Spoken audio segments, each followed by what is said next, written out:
Yeah, I want to start that. I want to go all the way back to start this to high school when you were 14 years old when you got your first scholarship, if I'm not mistaken. That's correct. Yeah, yeah. Bringing it back to where it all started, but yeah, like you said, played quarterback. Got my first offer at 14, and yeah, man, that kind of started the whirlwind that was to come in my playing days, which were some exciting times, full of many ups and many downs. Yeah, so like I said, you got your first scholarship offer at 14, and you were a five-star recruit coming out of high school. So is there added pressure that comes with that you have to deal with at an extremely young age? It's always funny, like when that question comes up, because everyone always kind of says, "Oh, like you don't feel the pressure," and like I was just locked in. But the reality is, like I don't care how mentally locked in you are. There's a reality to that. That yes, there was more pressure. Yes, there was more expectations.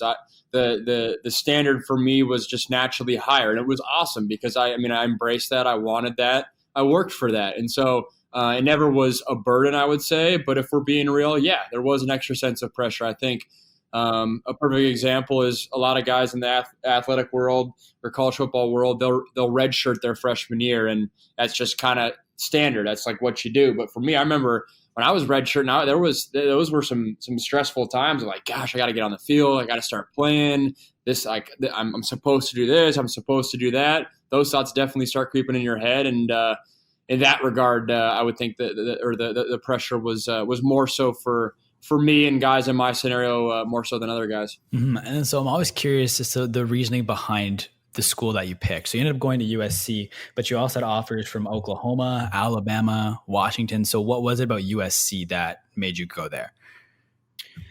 Yeah, so a lot of recruits always say this, but I said it and truly meant it. I was willing to go anywhere in the country, and I valued school. I valued what that meant, and so those two factors were kind of on the front of my head. And obviously, at that point, you're thinking school, but I mean, as a high school recruit, I was thinking, all right, sweet, I'm going to play in college for 3 years, and then sweet, I'm going to win a national title, win a Heisman, and then I'm going to go to the NFL. That was my plan. And for SC is a school that puts you in a position to do that better than any other school. But if you rewind to that time period when I was a recruit, USC they were the number one team in the country. That's after that's Matt Barkley time, Robert Woods time, number one team in the country. They did not take a quarterback in the class above me. They're a West Coast team. I was a West Coast kid. It's USC. It's as big as it gets. Like all those factors kind of aligned for me on top of the education, on top of living in LA, all those factors. It just seemed to align for me. And at the time, it was either them or Oklahoma, and I sat on it for a few weeks there in April of my junior year, but then decided to go with USC and felt like it was the right choice. And you talked about there was a lot of ups and downs. Can you talk to us about some of those ups that you had? Like, what was your time like while you were there? Yeah, time while I was at USC, I think the high points at USC for me was getting voted captain by my teammates. So I was there for 4 years and hadn't started a game. Like we kind of touched on, had high expectations, but right before I was named starter, leading up to my redshirt junior year, I got named captain, and that meant the world to me. Still to this day is probably the most rewarding feeling of my life, to be honest. Just to get voted on by your teammates, that was probably the high end. And then obviously for a couple of weeks there in 2016, I was a starter at USC, which was awesome. And I worked for it, stayed the course there, stayed there for a long time when I could have transferred. And so to get an opportunity, obviously there's many stories within those first few starts, but and it didn't work out ultimately. But I'd say getting voted captain was probably the high point of my time at USC. And when you're alluding to the fact that it didn't work out, you're talking about the time where Sam Darnold ended up coming in, correct? That's correct. Yep, I got benched after my third game at USC, and they put in Sam, and then obviously his story's well dialogued for any sports fans listening, and then yeah, my story took a different path. So what's that dynamic like between you and Sam? Like when that happens, like, cause you're the captain of the team, right? So obviously you're excited for him and for his success, but at the same time, like obviously you're a competitor. You want to be on the field too. Yep. You worded it perfectly. Sam is a first-class human being, and we're good buddies to this day. I'd like to think we're both just good dudes. And throughout the whole competition process, I think it wasn't just words we said. It was actually something we lived. We understood the deal. We understood the best guy was going to play. We understood the dynamics at play. And we were mature enough to realize that it's on us if we let this competition battle impact a friendship between two just good dudes, good human beings. And I think that's something that if you asked me in high school, like, oh, would I be friends with the guy I was competing with? I'd be like, no, get out of here. I'm trying to beat him. But then when you live it and you're seeing that guy every single day, it makes your life harder if you're butting heads with him and any of that. So we knew the deal. When I won the job initially at USC, he shook my hand and said, well deserved. And then when I got benched, I wasn't pleased at the time, but I remember going up to him before the game and said, hey, go out there and dominate. Because at the end of the day, it's not it was never a me versus Sam thing. It was always really a me versus me thing. But obviously there are outside factors at play that affected how that thing played out. Mm-hmm. And then, so like from your time when you were at USC with Sam, were you expecting him to go on to do what he's done today so far, being a high pick in the NFL, playing his first season? Like, was that like, are you surprised at all at how well he's done to this point? Not surprised one bit. I vividly remember when we were competing in 2016, Coach Clay Helton walked into or sat us both down in his office and goes, I got 2 NFL starting quarterbacks on my roster right now, and I'm going to have a very hard decision to make this upcoming fall. And so we both knew the deal. Obviously, my story didn't pan out that way. But in terms of where I was at that time, I was a redshirt junior. I knew crystal clear what I had behind me. I knew he was a talent. I knew he had a high ceiling. And I also knew he was a good dude that was going to be able to handle all the success that he would inevitably had. At the time, I thought I was going to have my success window before him and that his success window would come later than mine. But obviously, that didn't work out. But wasn't surprised at all that Sam is where he's at right now. And I think I saw something about how the fact that when something happens, like Sam gets a start over you, that's a very public thing and everybody is aware of what's going on. So how do you handle that situation with the public attention on you? Yeah, man, it's tough.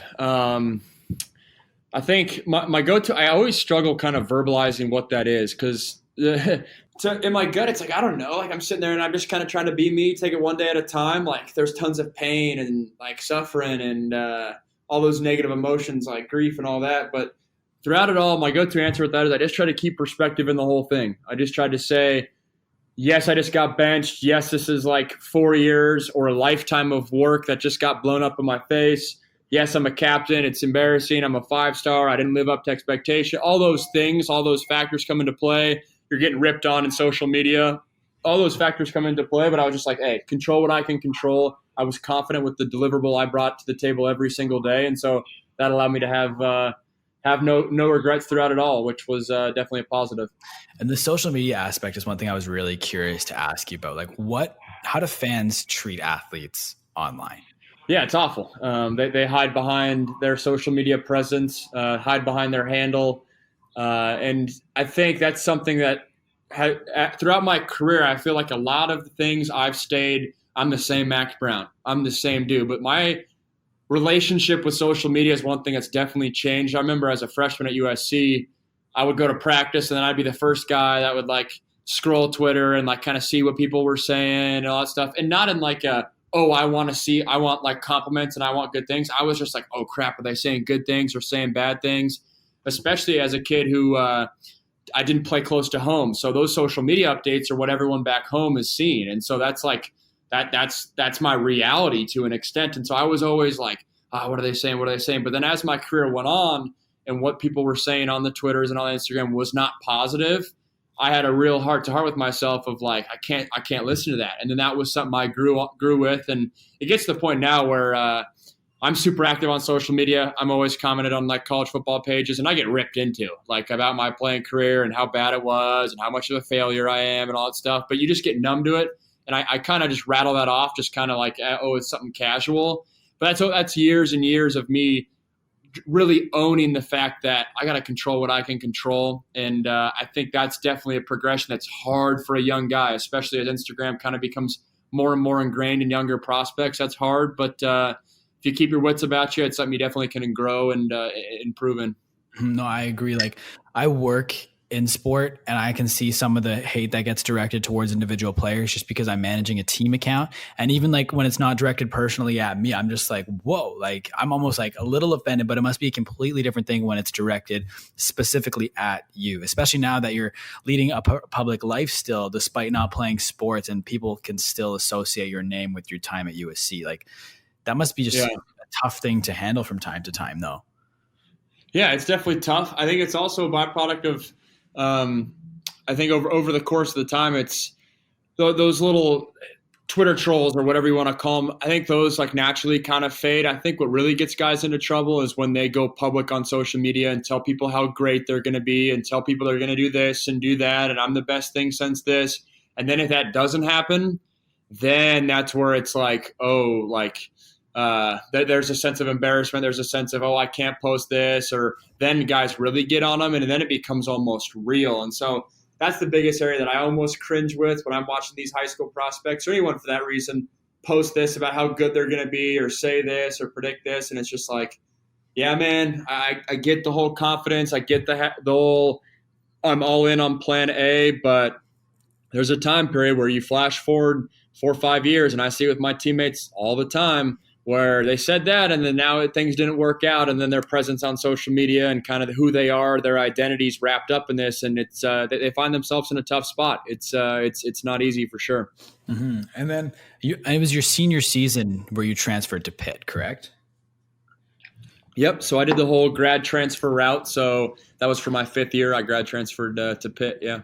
And so you talked about how when you were starting like the college football process, like your goal was 3 years, win a Heisman, win a championship, go to the NFL. So when did you have to have that hard conversation with yourself where you decided that the NFL wasn't going to be where you'd end up? Yeah, that's a great question. That's actually the first time I've been asked that, just because it happened relatively recently. So I played the first 5 games at Pitt, and then had a career, or ended up being a career-ending injury. But at the time was a season-ending injury. Tore the labrum in my right shoulder, got hit on a sack, throwing shoulder all ripped up. And so basically I spent all of 2018 rehabbing, and then right before Christmas in 2018, so really like 6 months ago, I had workouts with the Redskins and the Steelers, and I had been rehabbing at that point. It'd been kind of 16 months of rehab or so. And I remember going to that workout, and I could hold my own, and I can throw. And if we played catch, you wouldn't necessarily notice anything's wrong. But when you get to at the NFL level, and I'm sitting on the right hash and have to throw a deep throw on the left side of the field, and that just wasn't there for me anymore. That ability, and I think as a result, it leaked into my head and my heart, and that passion wasn't there. Always prided myself on a guy that never get outworked. I was a film junkie, still am to an extent, but I lived and breathed football, and I think as a result of the shoulder deal, that passion kind of faded. And in the beginning of this year, it kind of I had a heart to heart with myself, and it was time to move on to the next phase. Was there ever a conversation about potentially going to the CFL, or was it pretty much NFL or nothing? CFL wasn't on my radar. Was not on my radar. It just felt like to me